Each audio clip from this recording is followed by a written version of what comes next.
ओम शांति। ओम शांति। ओम शांति। आप और हम तो अपने घर के ही हैं, और मुझे तो बाबा के किसी भी घर में जाने का इतना अच्छा आनंद आता है। और यहाँ तो आप और हम एक ही परिवार के हैं और एक ही घर के हैं, सब साथी हैं और बाबा की लगन में मगन रहने वाले हैं सभी।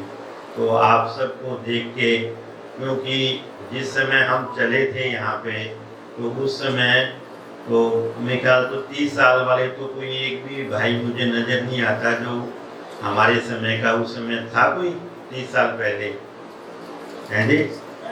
हाँ 30 है, बाद में आए आप तो दो उसमें आए थे ना, क्या नाम है, हाँ जो अपना मेला हुआ था, हेल्थ मेला हुआ था, उससे पहले आ गए थे। तो 95 में हम ज्ञान में बाबा के में आए, तो उस समय तो निकल कोई भाई एक आधा मुश्किल से होगा। परंतु क्या है कि बाबा का बनने में जितना आनंद आता है और सारी पुरानी दुनिया को पिछले समय को देखते हैं तो इतना आनंद आता है कि बाबा ने तो जैसे हमें अपनी गोद में बिठा रखा है। तो इतना अच्छा अनुभव और इतनी अच्छी पालना। और उस समय तो ब्रह्मा कुमारी के बारे में 95 में जब हम ज्ञान में आए, तो ब्रह्मा कुमारी के बारे में बहुत ज़्यादा समाज के परिवार वालों के बहुत ज़्यादा अच्छे अनुभव नहीं थे। सभी के मन में यही ज़्यादा आता था कि ये तो यहाँ चले गए तो बच्चों को भी छोड़ देंगे, घर को भी छोड़ देंगे। मतलब ज़्यादातर ये भावना ज़्यादा प्रज्वलित थी, क्योंकि हमारी माता जी दिल्ली कमला नगर से थी और सबसे पहला जो सेंटर जो खुला था अपना कमला नगर दिल्ली में खुला था, सबको पता ही होगा। तो उस समय जब हम ज्ञान में निकले तो उस समय सबसे ज़्यादा विरोध घर से ही हुआ था। और अब तो कितना बदल गया है, अब विरोध जो है वो घर से नहीं है, किससे है, अपने से ही है। पहले जो भाई बहन चलते थे तो वो उनको इतनी लगन और इतनी क्या नाम है नशा रहता था कि उनको कुछ भी नज़र नहीं आता था, क्योंकि धारणाएं उनकी इतनी पक्की होती थी। और बाबा से जो मिलन मिलाने का जो वो अवसर उनको जो मिलता था तो उसमें इतना आनंद आता था।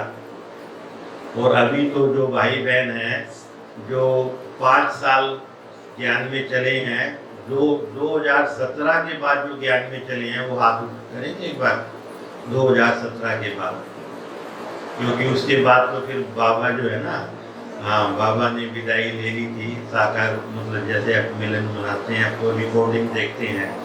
और 2017 से लेके और 69 से लेके बाबा 48 वर्ष तक बाबा आए, तो वो समय भी देखते हैं तो इतना अच्छा लगता है कि पहले बस थोड़े शॉर्ट में ही बता देते हैं कि जब हम ज्ञान में चले तो यहाँ जैसे एक गीता पाठशाला होती है, ऐसी ही गीता पाठशाला थी हमारे अग्रवाल कॉलोनी में। तो अपने मधु और गुप्ता जी हैं, तो वो एक 1-1.5 साल पहले ज्ञान में पहले चले थे और हमारे कॉलेज के समय के ही वो साथी हैं। तो उनके घर गीता पाठशाला थी। तो सबसे पहले ज्ञान जो है युगल लक्ष्मी ने जो है ना उनसे ज्ञान लिया। और घर में जो है क्या नाम है लक्ष्मी और राजबाला, वो दोनों थोड़े से 2-3 मास हुए थे उनको चले हुए थे।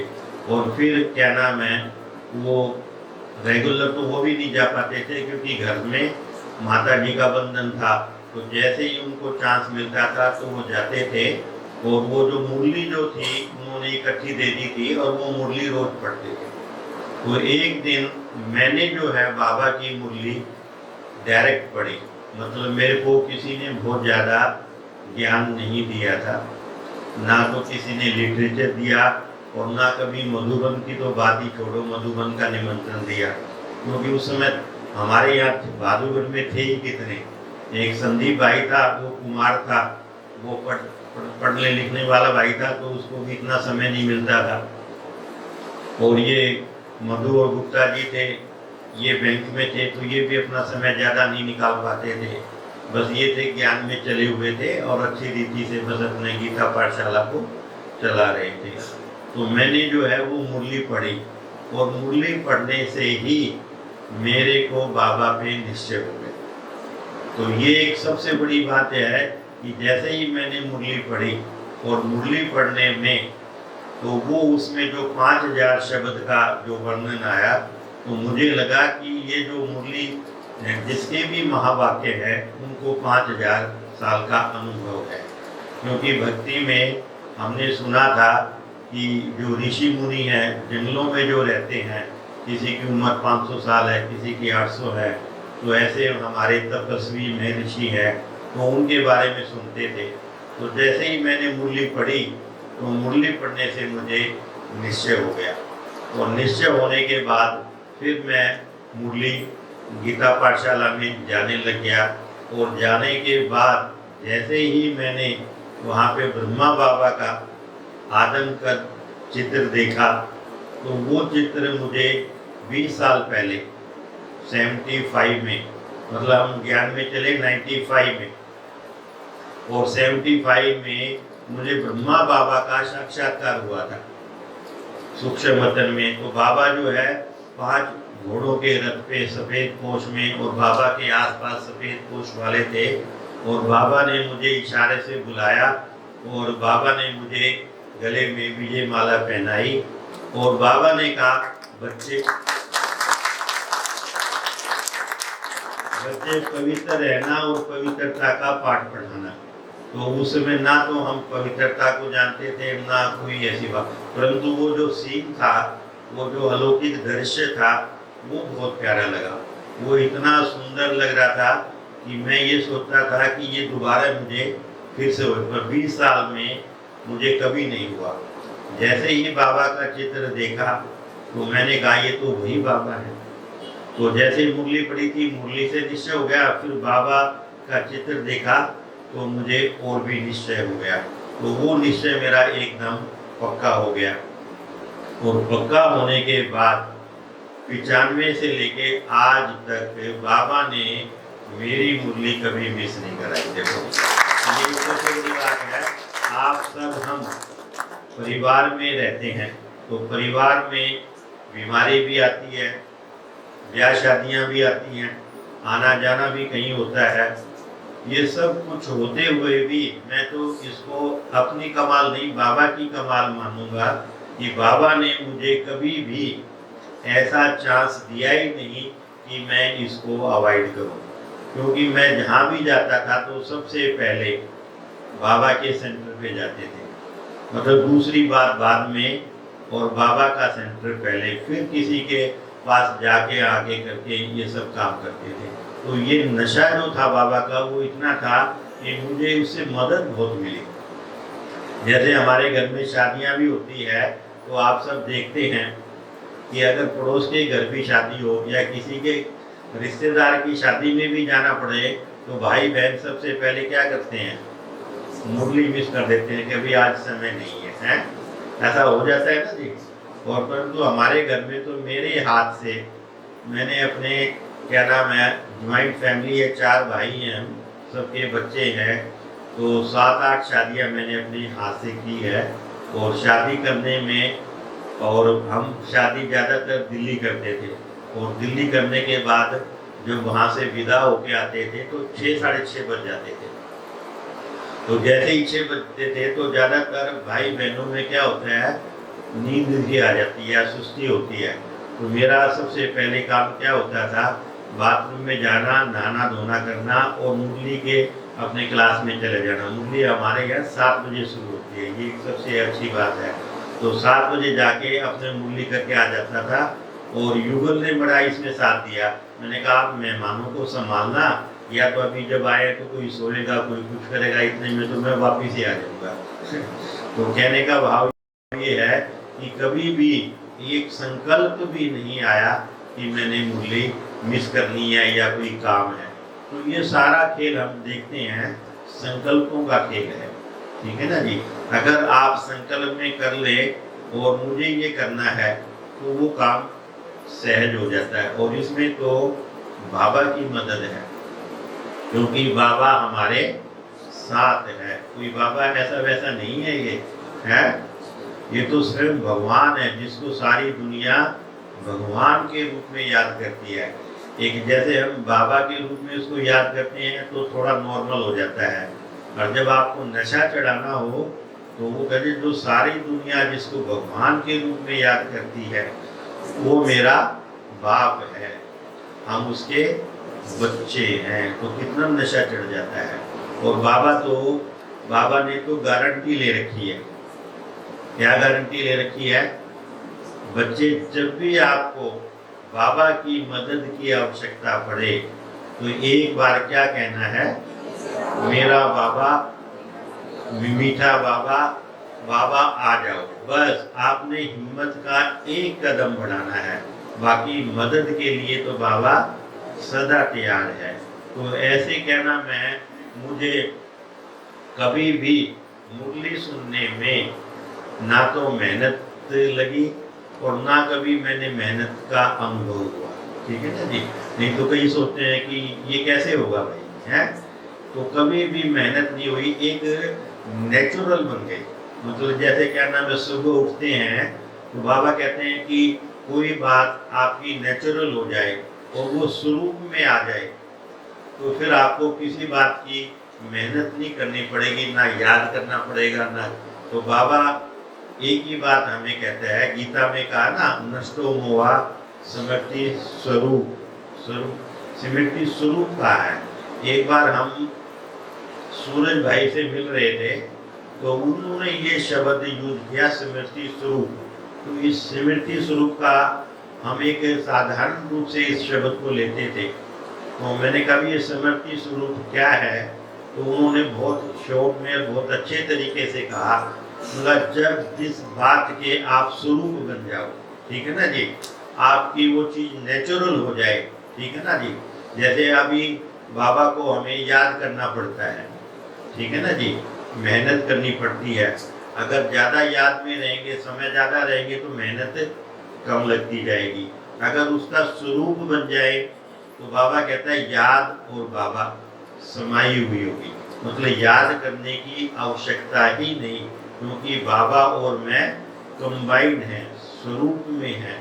तो ऐसा जब स्वरूप बन जाता है तो मेहनत समाप्त हो जाती है। तो ये जब होगा जब हम एक बाबा की लगन में रहे और एक उसकी मगन में रहे। और मुझे जब हम 95 में चले थे तो एक सबसे ज़्यादा प्लस पॉइंट हमें क्या मिला उस समय, हम सूरज भाई जी को सुनते थे। और सूरज भाई का मैं बहुत मतलब उसका फैन था, और वो उसकी जितनी भी कैसेटें थी मैंने सब उनकी कैसेटें रट गई थी मुझे। जब भी वो मिलता था तो भाई मुझे, मैं कहता था भाई जी आपने इस कैसेट में ऐसे ऐसे बोला है, तो वो बोला भाई हमने तो उस समय बोल दिया, हमें तो याद भी नहीं, हमने तो पता नहीं कितना, और आपको बहुत याद रहता है। तो मैंने कई बार कही, तो वो ऐसे ऐसे मिलते तो वो मुझे पहचानने लग गया और मेरे से उनकी दोस्ती हो गई। और क्या नाम है, और मेरे को बहुत मानने लग गया वो भाई, और कहने लगा आप तो भाई मैं आपको देख रहा हूँ, आप आते भी बहुत हो और आपका इंटरेस्ट भी बहुत है।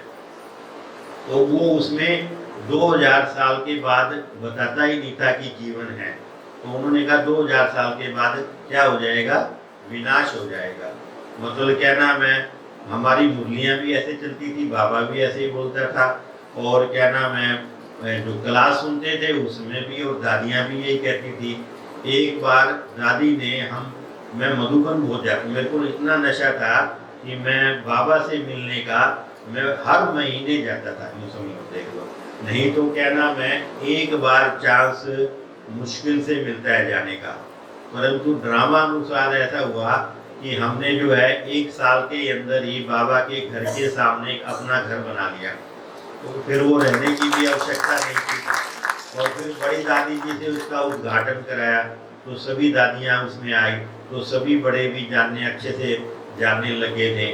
और सबसे ज़्यादा परिचय तो हमारा गुलजार दादी जी से हुआ, क्योंकि सबसे पहले जो राखी थी, मैं अब जैसे चले ना, हम मार्च में चले थे, वो राखी आती है अगस्त में, जैसे अभी अगस्त पूरा हुआ तो सबसे पहले राखी हमने, दादी जी पांडव भवन में रहते थे करोल बाग, और मुझे बड़ों से मिलने का बहुत ज़्यादा नशा रहता था। जब भी मुझे पता लग जाता था कि दादी आई हुई है तो हम गाड़ी मेरे पास थी तो हम परिवार सहित मिलने के लिए चले जाते थे। तो सबसे पहले जो राखी थी वो मैंने गुलजार दादी जी से मंगवाई, और जो बाबा का रथ है। तो जैसे ही दादी ने मुझे राखी बांधी और दादी मुझे दृष्टि दे रही थी तो वो दृष्टि मुझे इतनी अच्छी लगी, मैं दादी को बाबा को देखता ही रहा, और एक ऐसा लगा कि जैसे बाबा की वाइब्रेशन जो है वो मुझ में आ रही है। मैं काफ़ी देर तक दादी को ऐसे दृष्टि लेता रहा। तो दादी बोली अच्छा लग रहा है, मैंने कहा दादी अच्छा लग रहा है। तो दादी बोली आप मन मन में कोई आपने जो है ना प्रतिज्ञा करो।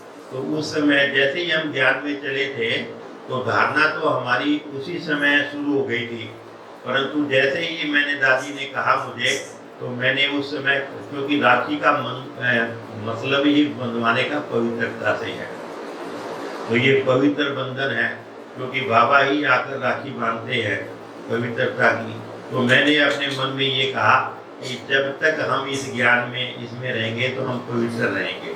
तो वो दादी के सामने वो प्रतिज्ञा करने से या वो दृढ़ संकल्प करने से तो मुझे कभी भी बाबा की धारणाओं में कभी दिक्कत नहीं आई।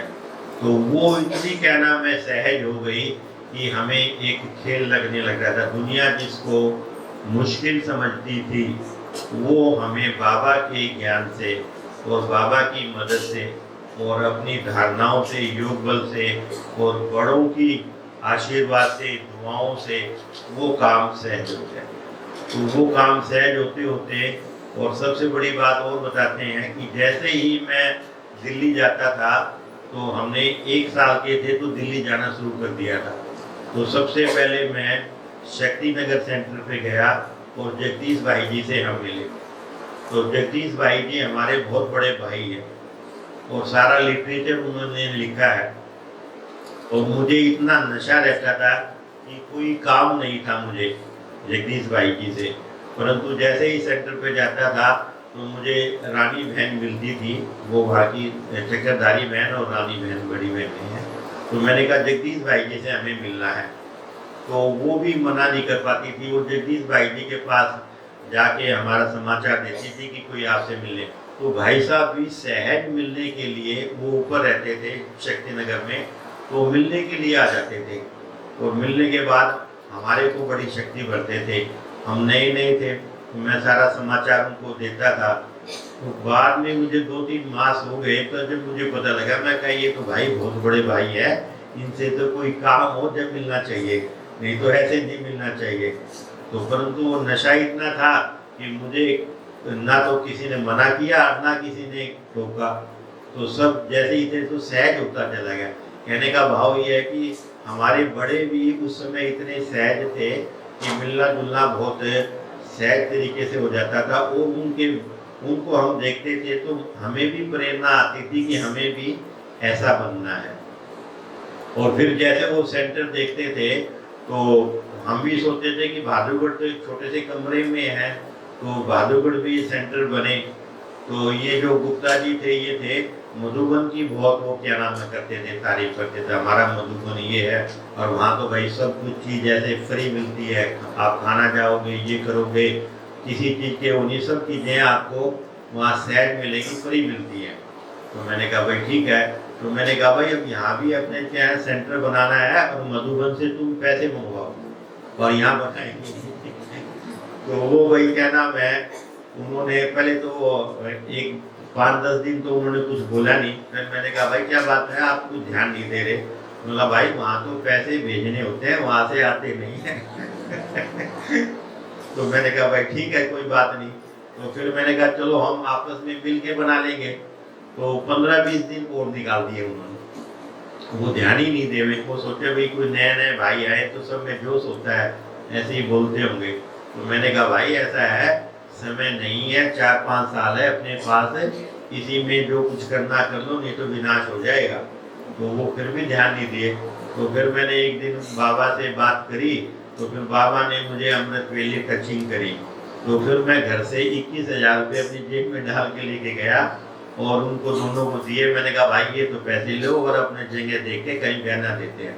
फिर उनमें करंट आया। मैंने बोला भैया ठीक है। तो फिर जो है हमने 2 जगह देखी। एक जो अग्रवाल कॉलोनी का जो ये अपना सेंटर है ना, एक ये जगह थी और एक अंदर थी। तो हमने 2 जगह देखी। फिर हमारी जो क्या नाम है कनेक्शन था वो दादी रुक्मणी दादी जी से था। तो फिर क्या नाम है दिखाने से पहले बड़ों की राय लेनी पड़ती है। तो मेरे पास गाड़ी थी तो दादी जी को हम बुला के लेके आए। तो दादी जी रुक्मणी दादी से मेरा परिचय हो गया। तो दादी ने एकदम मुझे जो है ना हाथों हाथ बहुत प्यार स्नेह दिया और कहते चलो हम देखने के लिए चलते। नहीं तो पहली बार दादियाँ ऐसे आती नहीं है, पर दादी आ गई और देखा। फिर दादी ने कहा ये मेन रोड का बाबा गलियों में पसंद नहीं करता, बाबा कहता है हमेशा मेन रोड पे होना चाहिए, बाबा की दुकान हमेशा बड़ी रोड पे होनी चाहिए। तो दादी ने वो पसंद किया। फिर मैंने उनको भाइयों को कहा भी जो आप सबके पास है वो करो और इसको पूरा कर देंगे। तो वो हमने फिर मिलके 3-4 भाई थे तो वो जगह ली और फिर मैं कहा इसको साथ के साथ बनाओ भी। फिर बाबा ने वो सारा काम 6 महीने के अंदर ही कर दिया। और फिर 96 के अंदर जो पहली शिवरात्रि आती है बाबा का जो आता है, तो 17 फरवरी को रुक्मणी दादी जी ने आके जाकर बाबा का जो झंडा फहराया और उद्घाटन किया। और उसके बीच में सबसे बड़ी बात ये बताते हैं कि अभी तो आप सब आए हो, आप सब बड़े बड़े सेंटरों पे बैठे हो और इतनी बहनें आप सब की पालना कर रहे हैं, इतने बड़े भाई जो आपके हैं सब अनुभवी है, वो आपको सारा रास्ता दिखा रहे हैं। तो उस समय एक भी बहन नहीं थी, ठीक है ना। हमारे भादुगढ़ के अंदर कोई भी समर्पित बहन नहीं थी। एक देव की बहन जी थी, वो नांगलोई रहते थे, वो नांगलोई से आना जाना करते थे। जैसे यहाँ गीता पाठशाला होती है ना गांव में, जैसे जाते हैं तो बहनें महीने में एक बार जाती हैं, तो ऐसे देव की बहन महीने में एक बार आती है। और मेरे से तो 2 महीने के बाद मिली, क्योंकि मैं क्लास उस समय शाम को करता था, सुबह नहीं करता था। तो वो बहनें ज़्यादातर सुबह आती हैं। तो जिस समय 1-2 बार आता हो तो मैं नहीं होगा उस समय। तो जब वो मिली तो फिर देखो बगैर बहनों के बाबा ने वो सेंटर अग्रवाल कॉलोनी का बनाया। और फिर उसके बाद हमारी ये अंजलि बहन जी, विनीता बहन, फिर रेणु बहन जी, अमिता, ये सब आके अब 15 बहनें हो रही है। देखो है अब तो बाबा का बगीचा कितना हरा भरा हो गया। 3000 भाई बहन हो गए हैं। तो उस समय मुश्किल से 15-20 भाई मुश्किल से हो गए, और भाई तो थे ही नहीं, 5-7 मुश्किल से थे। तो ये बाबा की हिस्ट्री है सारी, आपको बता दें। और उसके बाद फिर अमृत वेला जैसे बाबा रोज करता है, तो अमृत वेला भी ऐसे हमने करना शुरू किया। तो 2 मास के बाद अमृत वेला शुरू हुआ। और फिर क्या नाम है आज तक बाबा ने कभी अमृत वेला मिस नहीं कराया, ठीक है। तो बाबा कहता है आप कोई भी चीज मन में एक बार कर लो और फिर उसके बाद आपकी लगन काम कराएगी, ठीक है ना। लगन और मगन 2 चीज ऐसी हैं जो सब करा देगी। और फिर उसके बाद क्या है, निश्चय जरूरी है।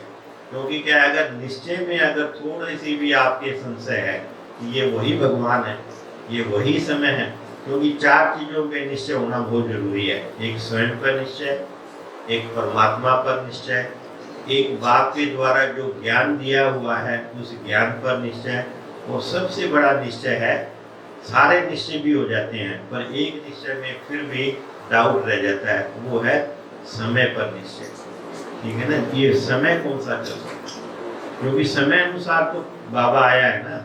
क्योंकि बाबा आया ही किस लिए है, इस कलयुग की सृष्टि को परिवर्तन करने के लिए आया है। और ये परिवर्तन करके नई दुनिया बनाने के लिए आया है। तो ये निश्चय होना चाहिए, क्योंकि अब पुरानी दुनिया अब रहनी नहीं है, पुरानी दुनिया अब परिवर्तन होनी है। ये आपको अगर अंदर से निश्चय हो गया तो आपको अंदर से इस पुरानी दुनिया से वैराग आ जाए, ठीक है ना जी। जब तक वैराग नहीं, तपस्या भी नहीं, और तपस्या नहीं तो सेवा भी नहीं। तो ये तीन चीजें कनेक्टेड है, त्याग, तपस्या और सेवा, ठीक है ना जी। अगर ये तीनों चीजें नहीं आएंगी, ये चीज बाबा ने हमें जो दी है वो वैराग दिलाया है पुरानी दुनिया से, और एक स्मृति दिलाई बाबा ने हमें कि अब ये नई दुनिया आनी है, ये दुनिया अब आपके रहने लायक नहीं है। आप देवी देवता थे, ठीक है ना जी। तो सूरज भाई बहुत अच्छी बात कहता था, मतलब जितना जितना आप इस बात की गहराई में जाते जाएंगे कि हम ही देवी देवता थे और अब फिर से बाबा हमें बनाने के लिए आए हैं। तो बाबा हमें किस लिए बना रहे हैं? क्योंकि सिर्फ आत्मा के अंदर थोड़ा सा विकारों की कट चढ़ गई है, ठीक है ना। तो उस कट को हमें उतारना है, और वो कट को उतारने के लिए बाबा ने बहुत सहज साधन बताया है। एक तो बताया कि मेरी याद, और दूसरा बाबा ने कहा परहेज, ठीक है ना। बस ये परहेज कर लोगे तो आप पावन बन जाओगे, खान पीन का और पवित्रता का। तो ये परहेज कर लोगे तो आप पावन बन जाओगे। तो पावन बनने की बाबा ने जो युक्ति बताई वो इतनी सहज युक्ति है, अगर कोई दूसरे समझेंगे तो मुश्किल लगेगी।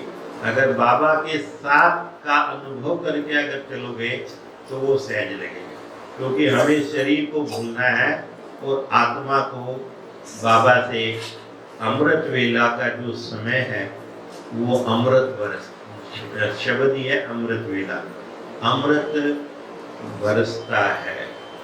तो जिन भाई बहनों ने अभी अमृत वेला करने का इतना आनंद नहीं आया है, या जो नए हैं बहुत कम करते हैं, तो एक बार अगर बाबा को बुला के और बाबा की याद में अगर बैठने का आपको अनुभव हो जाएगा, तो वो जो अमृत वेले का जो समय है उसकी आपको इंतजार रहेगी। वो आपको ऐसे इंतजार करेगा कब सुबह आए, ठीक है ना जी। तो इसके लिए आपको जो मेरा अनुभव है, सुबह से लेकर रात्रि 10 बजे तक जो बाबा ने हमें श्रीमत बताई है, उस श्रीमत के अनुसार हमें चलना है। तो जितना उस श्रीमत के अनुसार चलेंगे तो उतनी सब बातें सहज होती चली जाएगी। जैसे आज बाबा ने कहा कोई भी कारण आए, उन कारणों को अब खत्म करना है। समस्याएं भी बहुत है, कारण भी बहुत है, सब बातें हैं, परंतु बाबा ने अब कहा अब उनको नहीं देखना है। अब हमें समस्या नहीं समाधान स्वरूप बनना है, कारण नहीं निवारण को देखना है। क्यों नहीं, क्यों अपने आगे लगानी है, ठीक है ना जी। तो ये मुझे बहुत नशा रहता था। बाबा ने एक बार ये जैसे आज बाबा ने कहा ना क्यों, कि आपके आगे क्यों लगेगी, तो ये नशा रहता है भाई आपको। सब भाई जब में पूछते हैं कि आपके आगे क्यों लग, ये सिर्फ दादियों के या बहनों के आगे या सेंटर के आगे क्यों लगेगी, ऐसा है, या सबके आगे लगेगी? जिसके भी घर है सबके घरों के आगे क्यों लगेगी, ठीक है ना।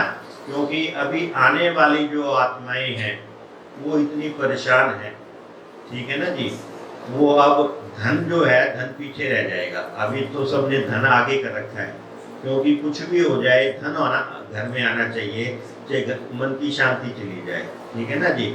और फिर जब धन आ जाता है तो फिर कहते हैं कि शांति आए, फिर आ सकती है, क्योंकि जो धन कमाया है वो किस रीति से कमाया है। वो धन आपके काम आए या ना आए, परंतु जिस रीति से हमने कमाया है उस रीति से उन कर्मों का फल हमें जरूर भोगना है। तो इसलिए बाबा का अब जो ये ज्ञान है, तो अब कम से कम जिनको ये पता है, जो बाबा के बच्चे बन गए, कम से कम वो अपने धन को पवित्र बना लें और पवित्र रीति से अपने घर में लेके आए। उससे ही बरकत होनी है और वही जो धन है आपके आगे काम आएगा, ठीक है ना जी। तो वो धन जो है वो इतना आपको आगे भी ले जा सकता है और पीछे भी कर सकता है।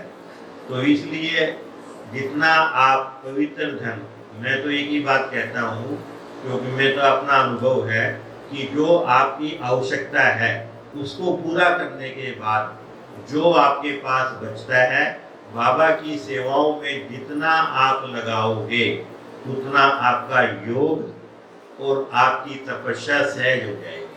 मतलब क्या है कि धन के अंदर इतनी ताकत है। गीत भी है ना, जहाँ हमारा धन होगा वहाँ हमारा मन होगा। अब ये देखो, एक धन को कमाने के लिए भाई लोग कितनी मेहनत करते हैं। कई कई तो बेचारे जो सर्विस में होते हैं 7 बजे अपने घर से निकल जाते हैं और रात के 9-10 बजे तक आते हैं। किसके पीछे? उस धन के पीछे। और उस धन को जब इतनी मेहनत से कमाते हैं तो उस धन में कितना मोह हो जाता है, ठीक है ना जी। तो उसको खर्च करते हुए भी उनका मन नहीं करता ना जी। कोई बहुत जरूरी होता है तो धन करते हैं, नहीं तो संचय करने का। और बाबा ने हमें बता दिया कि अब ये कुछ काम नहीं आएगा, क्योंकि अब ये सेवा में लगा लो या इसको ऐसे ही रख लो। तो बाबा ने घर वालों के लिए एक युक्ति बताई है कि हमारा सारा का सारा धन सफल हो सकता है। वो कौन सी युक्ति है, कोई बताएगा? है नहीं, एक ही युक्ति है, बताओ। है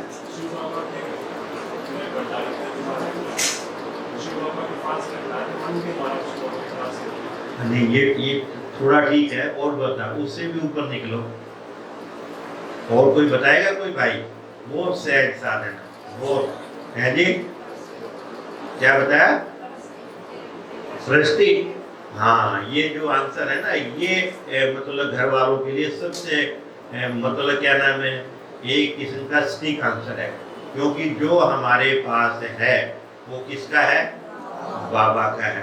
तो बाबा कहता है कि ये मुझे दे दो। अब जैसे कहते हैं ना, ये बाबा को दे दिया।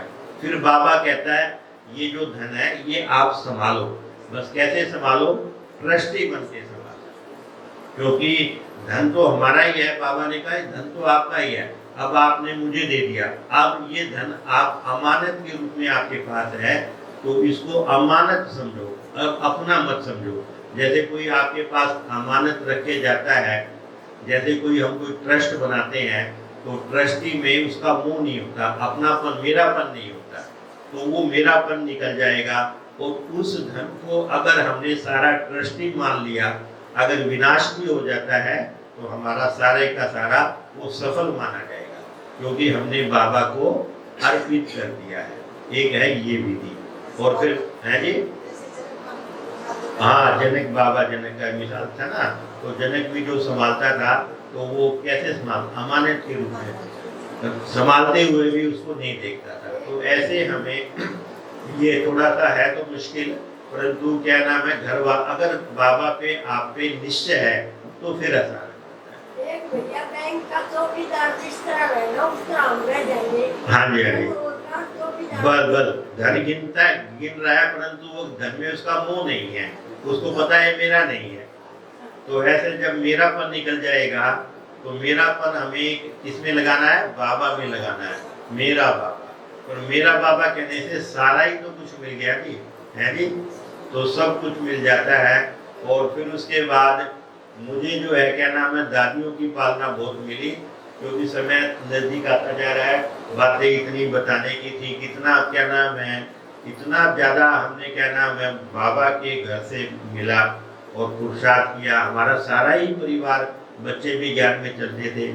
ये सौरभ भाई सन्नी बेटा है, और ये जैसे बच्चों का जब प्रोग्राम होता था तो ये जून के अंदर जाता था, तो वहाँ पे योग शिविर लगता था, तो बहनें लेके जाती थी इनको। तो विनीता बहन इसको लेके गए थे उस समय। तो उस समय अपने डायमंड जुबली बना था, तो हम डायमंड जुबली में आए थे, तो अपना इंदिरा गांधी स्टेडियम में डायमंड जुबली बना था, तो उसमें ये भी गया था। तो उससे जो क्वेश्चन पूछा तो यही पूछा था, जहाँ तक मैं समझता हूँ ये पूछा होगा ना दादी ने। तो इसे पूछा कि डायमंड जुबली कब और कहाँ मनाई गई थी, तो वो उसको पता था कि 9 फरवरी 97 में इंदिरा गांधी स्टेडियम में मनाई गई। तो ये फर्स्ट आया। और बड़ी दादी जी ने इसको मतलब क्या फर्स्ट अवार्ड दिया, और वो चित्र जो है अभी तक भी घर में है। तो वो देखो कितनी खुशी होती है। और दादी जी के साथ मैं मिलता था, तो दादी जी ने मेरे से एक बार पूछा कि आपको कुछ सेलिब्रेशन चाहिए, तो मुझे कुछ समझ में नहीं आया। तो वहाँ पे ईशु दादी बैठी थी, मोहिनी बहन जी थी और मुन्नी, ये चारों दादी के अंग संग रहते थे। तो ईशु दादी बोली जब आप मधुबन आते हैं तो सेलिब्रेशन का मतलब, दादी कहती है आपको कुछ सुविधाएं चाहिए भी, जैसे आप ट्रेन में उतरे तो आपको गाड़ी लेने जाए और आपको मतलब पहले से ही कमरा मिल जाए। दादी इस टाइप की बातें बोल रही है कि आपको ये सुविधाएं दादी दे। तो मैंने कहा दादी जी मुझे कुछ नहीं चाहिए, मुझे तो बस आपका प्यार और स्नेह चाहिए।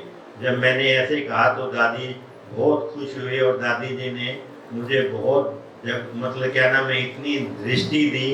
और फिर उसके बाद दादी जी की मेरे प्रति जो भावना थी वो इतनी अपनेपन की हो गई, और हम दादी जी के साथ हर साल अपना अलौकिक जन्मदिन मनाते थे।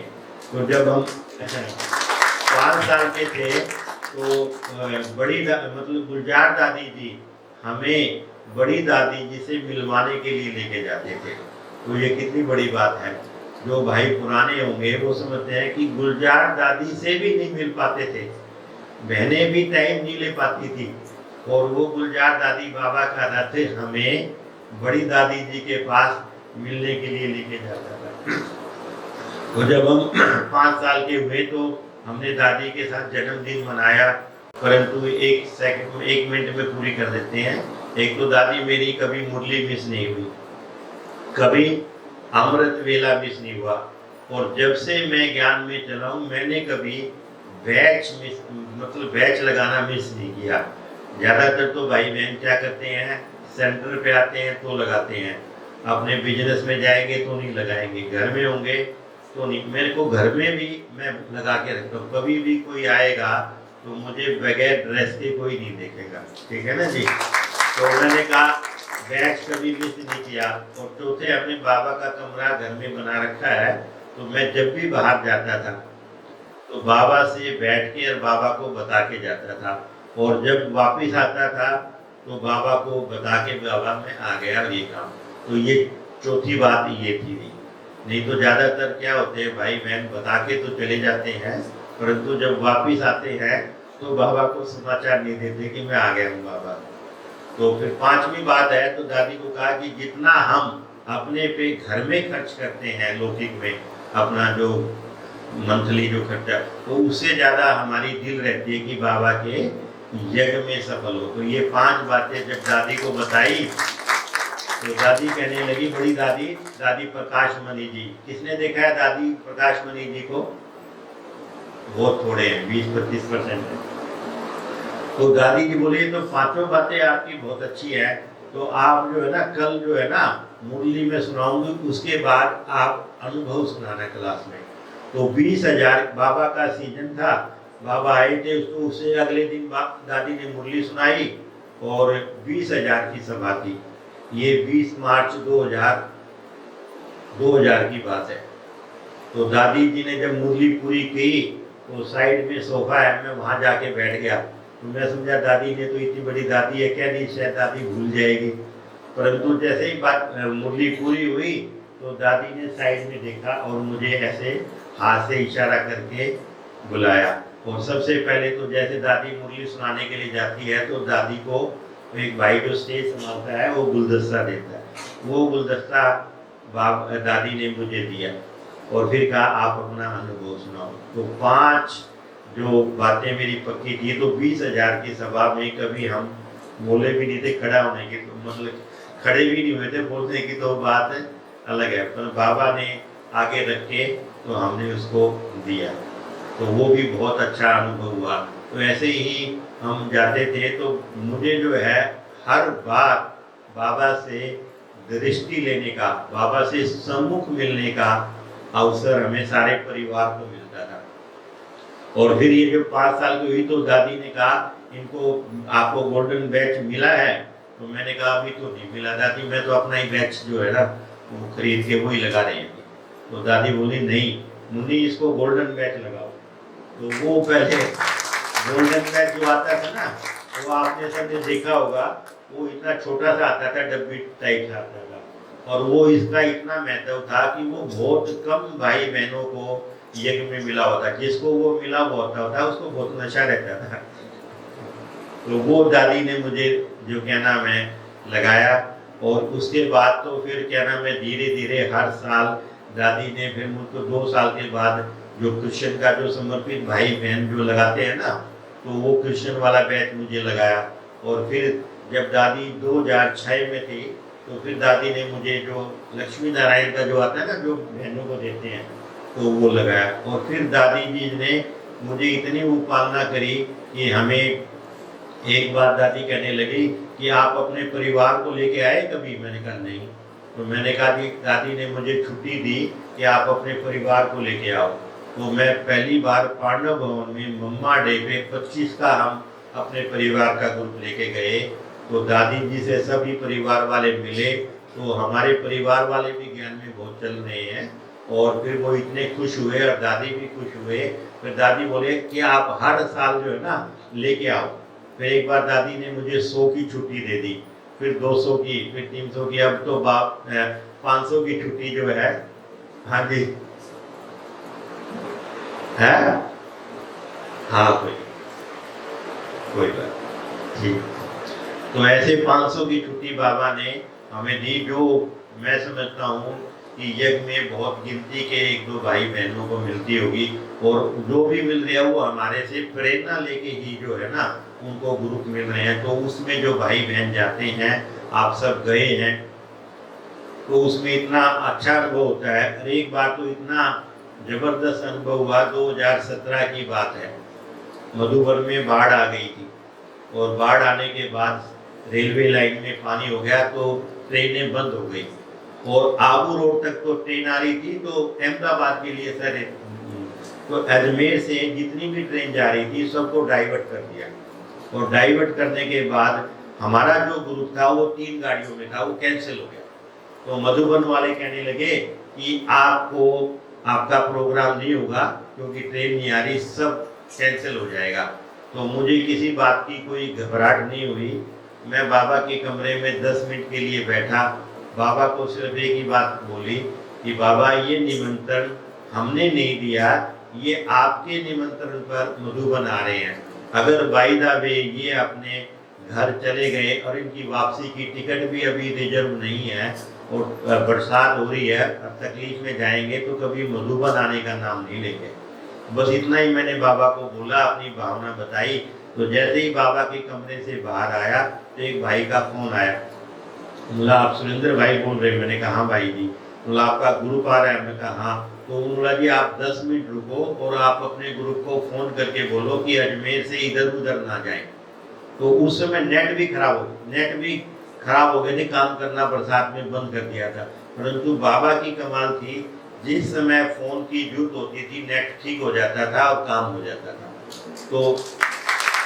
तो मैंने फोन किया तो वो 3 ट्रेन वाले थे, तीनों को मैंने इतला दे दी। तो उन्होंने कहा कि आपके लिए बाबा ने एक स्पेशल ट्रेन चलाई है और वो ट्रेन 3 बजे चलेगी और आप 8 बजे तक घर पे पहुंच जाओगे। तो वो तीनों ट्रेनों की सवारी बाबा ने एक ट्रेन में बिठा के 8 बजे तक आ गई, और सारा प्रोग्राम जैसे ही था वैसे ही शुरू हो गया। ये यज्ञ की हिस्ट्री में पहली ऐसी जो है घटना थी। तो ये सब बाबा की कमाल है। कहने का भाव एक ही है कि जब हम सब कुछ बाबा पे छोड़ देते हैं तो बाबा जिम्मेवार है, क्योंकि बाबा हमारा कर्म करावनहार है और बाबा ने हमारी जिम्मेवारी ले रखी है, तो बाबा जिम्मेवार है। जब हम जिम्मेवार बन जाते हैं तो काम में विघ्न आता है, ठीक है ना जी। जब मैंपन आ जाता है तो विघ्न शुरू हो जाते हैं, और जब मेरा रहता है तो बाबा विघ्न विनाशक बन जाते हैं और हमें भी विघ्न विनाशक बना देते हैं, है नी? हाँ, तो अभी जो है क्या नाम है, एक बहुत अच्छा अवसर मिला बाबा जो है समय प्रति समय बहुत चांस सेवाओं के दिलाते रहते हैं, पर मेरा अनुभव एक ही है, जब भी आपको कोई भी सेवा की ऑफर आती है तो क्या करना है? हाँ जी करना है। तो इसमें बहुत राज छुपे हुए हैं। अभी कोविड के अंदर हमारी मैराथन दौड़ होती थी दादी प्रकाश मुनि के नाम से, तो ये छठी दौड़ थी। इससे पहले 5 थी, 2019 के बाद फिर नहीं हो रही थी क्योंकि कोविड आ गया था। तो अभी 2024 में होनी थी। तो ये इंटरनेशनल मैराथन दौड़ करनी थी। ये 42 किलोमीटर की होती है। तो ये हाफ दौड़ थी 22 किलोमीटर की। तो आबू रोड से माउंट आबू के लिए ये अपने यज्ञ वालों ने की थी। तो एक भाई का फोन आ गया कि भाई जी ऐसे ऐसे मैराथन दौड़ कर रहे हैं, तो इसमें जो है ना फर्स्ट सेकंड थर्ड माताओं की अलग, भाइयों की अलग, उनको प्राइज दिया जाएगा। फर्स्ट प्राइज 51 का, सेकंड 41 का और तीसरा 31,000 का। तो ऐसे ये 12 इनाम रखे गए थे। तो 12 इनाम रखे गए। तो उस भाई ने कहा कि ये ऐसे ऐसे प्रोग्राम है, तो मेरे को फोन करने का मतलब मैं समझ गया था कि ये भाई थोड़ा सा सेवा की रीति से कर रहा था। तो बाबा ने 1 सेकंड नहीं लगाया। तो बाबा ने कहा ठीक है भाई जी, जो ये इनाम दिए जाएंगे ना, आप मधुबन में अपनी मीटिंग जो होगी उसमें आप निश्चिंत होकर बोल देना, ये काम बाबा करा देगा, ये सेवा हो जाएगी। तो ये देखो वो सेवा हुई। तो उन्होंने मुझे बुलाया। फिर 17 तारीख को हम गए। तो 17 तारीख को रजिस्ट्रेशन हो रहा था 3,500 का। आए 2,500 सारे इंडिया से। और जो इतनी उनमें उमंग उत्साह थी माताओं में और भाइयों में। एक माताएं तो 40 से लेके 50 साल के बीच में लग रही थी, वो रजिस्ट्रेशन करा दी थी। तो मैंने उनसे पूछा आप दौड़ोगे 22 किलोमीटर? हाँ बोला जी क्यों नहीं, हम तो रोज योगा करते हैं, मैं आई इसीलिए हूँ। तो कहने का मतलब क्या है कि 22 किलोमीटर कोई कम नहीं होता। एक होता है प्लेन, एक होता है पहाड़ों पर। तो ये जो अपनी जो चढ़ाई है, ये जो है ऐसे चढ़ाई है और फिर ऐसे होती है। फिर ऐसे चलना कोई आसान नहीं होता, उसमें जीतना। फिर तो ऐसे ऐसे करके जब हम गए तो वो 6 मतलब क्या नाम अगले दिन 18 तारीख को होनी थी। तो 5 बजे सबको बुलाया था और 1 घंटे के अंदर सबका मान सम्मान किया। और एक जो है सुनीता गोदारा जो अपने दिल्ली में है, 92 में वो एशियन चैंपियन बनी थी मैराथन दौड़ की। तो वो उसको हमने चीफ गेस्ट बना रखा था। तो वो अपने साथ 130 भाई बहनों को, जो उन्होंने अपनी क्लब बना रखी है योगा, तो उसके भी भाई बहन पार्टिसिपेट करने के लिए आए थे। तो उसमें भी अपने बहादुरगढ़ के 15-20 भाई बहन माताएं भी गई थी। तो वो भी एक भावना बहन है बहादुरगढ़ की, वो सेकंड आई थी। तो कहने का मतलब क्या है, बहादुरगढ़ में भी। और फिर जब वो है वो सारा काम उन्होंने, इतना बड़ा यज्ञ है और हम तो एक छोटे से भाई हैं, तो उन्होंने जितने भी जो प्राइज दिलाए वो हमारे बाबा ने हमारे हाथ से, वो जो चेक बनाते हैं ना इतने बड़े वो रखते हैं, वो सब हमारे हाथों से उन्होंने दिलाए। और ये भी जो है बाबा की बहुत बड़ी सेवा हो जाती है। तो कहने का मतलब है हर बात में सेवा भी समाई हुई है, कल्याण भी समाई हुई है। और सबसे बड़ी बात तो है कि सबसे बड़ी उन्नति हमारी अपनी होती है, क्योंकि जितना बाबा के कार्य में हम मददगार बनेंगे उतना बाबा हमारे पे राजी होता है। बाबा कहता है कि जैसे एक मुरली थी, एक वरदान था, अगर हर बात में आप जी हाजिर जी हजूर कहेंगे तो बाबा भी क्या करेगा, जी हजूर कह के आपके आगे हाजिर हो जाएगा। तो जब भी आपकी कोई बात आती है, कोई भी विघ्न, कोई भी समस्या आपके पास आए, तो बाबा को ऐसे बुलाओ जैसे बाबा मेरा साथी है, मेरा दोस्त है, खुदा दोस्त। जिसका खुदा दोस्त साथी बन गया उसको क्या चिंता है। तो अभी तो बहुत हो गया है और बाकी हम मिलते रहेंगे, सुनाते रहेंगे। और सबसे बड़ी बात तो हमारी रेणु बहन जी की बहुत दिल रहती है कि हमेशा जो है बहुत उमंग से बुलाती हैं। और आप सबसे मिलके भी हमें बड़ी खुशी होती, क्योंकि परिवार है ना, तो इसलिए दिल से हमेशा यही शब्द निकलता है हम प्रभु को भा गए, काम उनके आ गए, गा रही है जिंदगी, काम उनके आ गए। ओम शांति।